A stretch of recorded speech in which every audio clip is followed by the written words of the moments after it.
Hai, assalamualaikum. Yona Kairupan lagi di sini.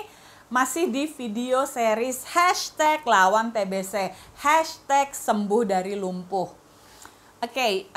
Sekarang selanjutnya saya mau kasih tahu kuncinya buat teman-teman yang memang mungkin menderita TB tulang dan harus operasi sesudah itu, atau cedera tulang belakang bisa juga, pokoknya yang bermasalah dengan tulang belakang dan harus operasi. Jadi nggak harus TB tulang ya.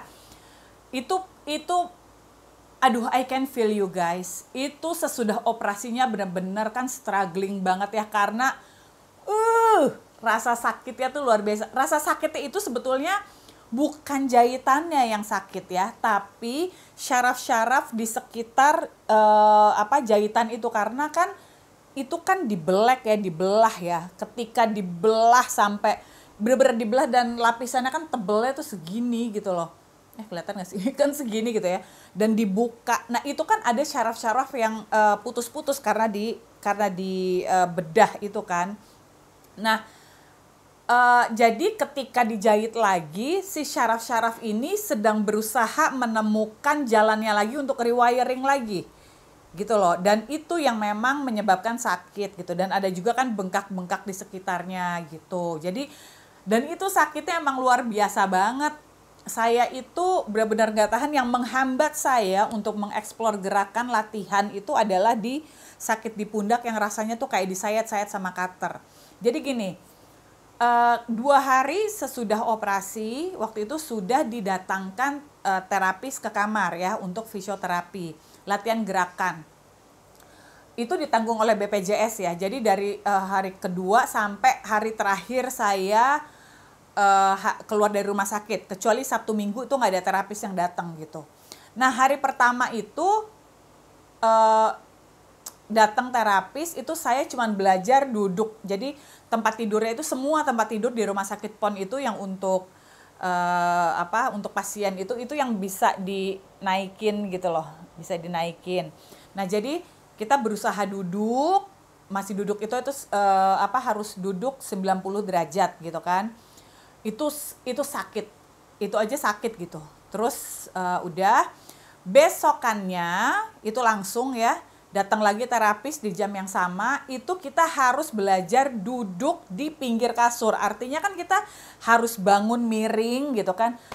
Kalau untuk yang mungkin kalau untuk yang operasinya mungkin cuma pendek apa segala macam, mungkin I don't know, mungkin nggak masalah kali ya. Tapi kan jahitan gue itu sepanjang 35 cm, panjang banget kan.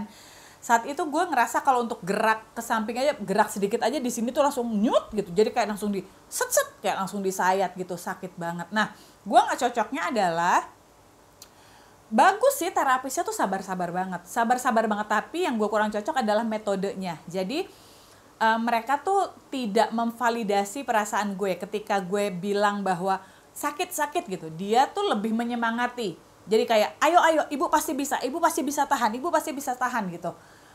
Cuman kan jadinya meninggalkan trauma ya di gue ya gitu. Sehingga dan itu dibilangnya kan kita harus latihan belajar duduk itu sehari 3 kali gitu. Jadi dipesenin ke suami gue, ini ibu harus latihan terus ya pak gitu.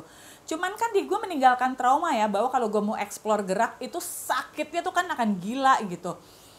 Jadi gue kurang cocok, maksudnya saat itu jadi gue trauma banget. Tiap kali terapis itu datang, gue tuh sampai yang gitu, oh no gitu, gue teriak gitu, dia pasti ketawa-ketawa gitu loh. Cuman memang setiap kali terapi itu pasti ada progresnya, tapi di gue tuh trauma. Gue tuh hanya melakukan gerakan itu ketika si terapisnya datang. Dia udah pergi, udah gue nggak mau, itu kayak udah capek banget, letih banget gitu loh. Nah, sehingga ditambah lagi waktu gue hari terakhir pulang dari rumah sakit, mau ditransfer ya, mau dipindahin ya dari tempat tidur rumah sakit ke kursi roda. Itu memang biasanya tuh kalau nggak suami gue ya anak gue, karena ada yang namanya pivot system gitu loh. Coba gue tampilin footage-nya di sini. Jadi di pivot gitu. Nah, saat itu suster yang udah pasang badan mau mindahin gue dari kasur ke kursi roda. Gue pikir oh dia kan sudah terbiasa ya, jadi mungkin dia ada teknik lain kali gitu. Ternyata nggak ada. Yang ada gue tuh cuman kayak dipegangin, disuruh berdiri sendiri gitu, dan akhirnya gue doyong, dan ini gue kesakitan, dan itu hampir pingsan guys. Itu benar-benar hampir pingsan karena udah kayak setengah abu-abu gitu pandangan gue gitu loh, dan akhirnya kan dipaksain duduk gitu ya.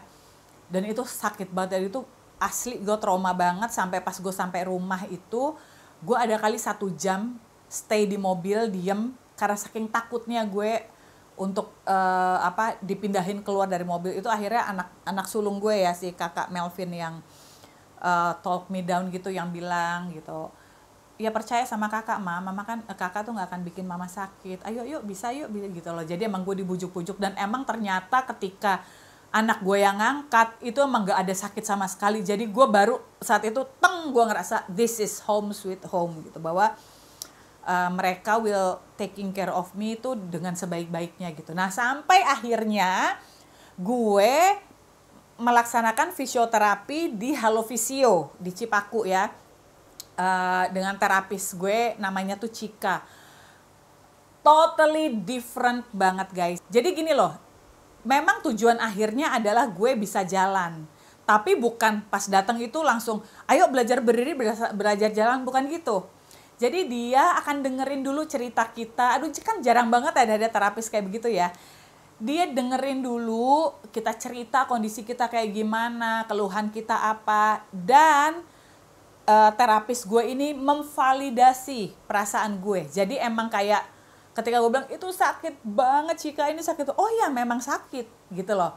Dan metodenya si Cika ini adalah kita riset semuanya. Jadi kita mulai dari nol, kita kirim pesan ke si otak, kita kirim ke si otak ini message bahwa kalau mau bergerak itu sekarang itu tidak akan sakit gitu loh.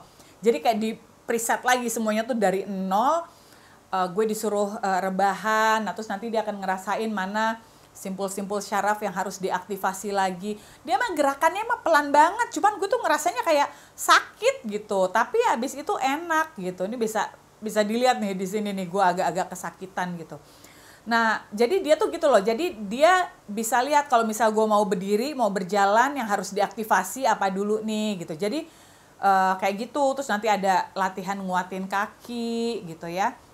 Yang penting itu adalah dia memvalidasi dulu perasaan gue gitu, bahwa oh iya sakit gitu. Jadi ketika gue latihan gerak, jadi gue fisioterapi pertama di Cika itu, gue masih belum bisa ngapa-ngapain kan, gue ke kamar mandi juga masih digotong, jadi sama kayak waktu gue lumpuh sebelumnya gitu, jadi masih digendong. Nah habis fisioterapi pertama kali, jadi si Cika itu bilang ketika misalnya gue ngangkat tangan, ini kan gue kalau misalnya mau keramas kan begini ya kan, nah kalau gue begini tuh udah sakit gitu. Nah jadi tugas si Cika tuh bilang ketika gue ngangkat dan itu rasa sakit, itu harus stop. Jadi kita jangan jangan biarin otak ngerekam bahwa kalau kita mau gerak kayak begini sakit. Jadi stop dan cari metode lain, caranya gimana yang nggak sakit misalnya, atau begini gitu loh. Jadi gitu disuruh cari cara lain gitu. Terus udah gitu setelah kayak ada simpul-simpul syaraf yang diaktifasi sama Cika, memang waktu itu rasa sakitnya berkurang dan gue jadi bisa bergerak lebih leluasa. Nah ketika gue sampai di rumah itu gue udah bisa keramas sendiri, gue udah bisa mandi sendiri untuk gosok-gosok di belakang gitu.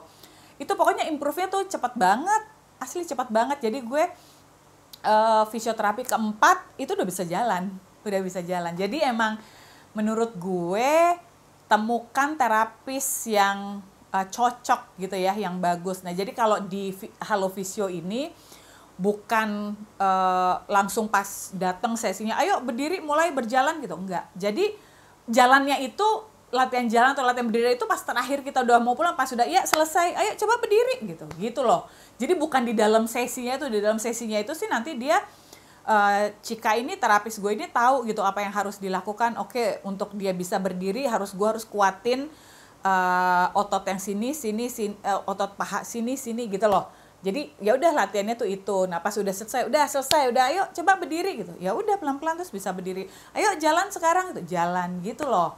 Jadi bukan di dalam sesinya itu. So I strongly suggest for you guys untuk ketika sesudah operasi cari terapis yang emang cocok sama kita. Gue sih suggest kalau emang kalian mau bisa ke Halo Physio.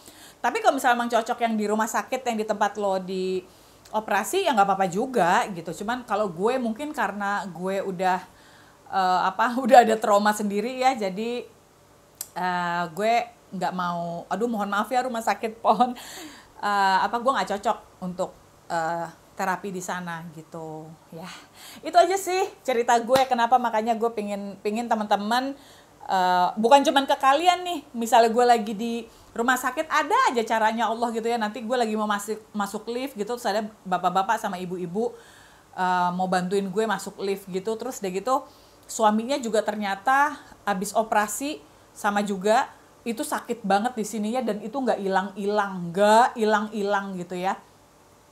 Nah terus sampai padahal dia operasinya tuh udah dari bulan Juli deh gitu, dan udah fisioterapi kesana kemari gitu. Nah gue suggest coba ke Halo Physio gitu, akhirnya dia juga mau coba. Jadi kayaknya emang ada aja jalan, masa untuk gue memberitakan gitu, emang harus terus cari terapis yang cocok. Jadi jangan stay cuman di satu terapis aja gitu. Itu salah satu tips dari gue.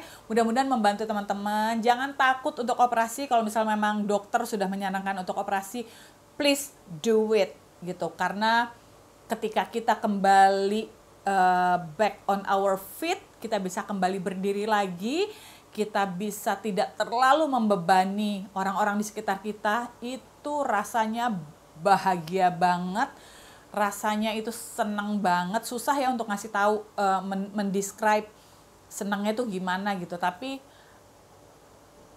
gue tuh senang banget tahu bahwa gue tidak terlalu membebani anak-anak dan suami gue lagi. Jadi gue bisa berusaha sedikit, at least maksudnya kemana-kemana tuh kan emang benar-benar tergantung banget sama mereka, dari urusan makan, urusan kamar mandi, urusan kotoran, semua segala macam. Ya gue nggak tega gitu, anak-anak gue yang harusnya mereka happy gitu malah jadi ngurusin ibunya, belum waktunya gitu loh maunya gue gitu. But thank you Allah, alhamdulillah sekarang udah sehat, dan gue mau membagikan cerita-cerita dan semangat buat teman-teman yang lagi sakit, semoga bermanfaat ya. Udah deh gitu aja, I'm speechless now. Sampai ketemu di video selanjutnya ya. Wassalamualaikum, goodbye.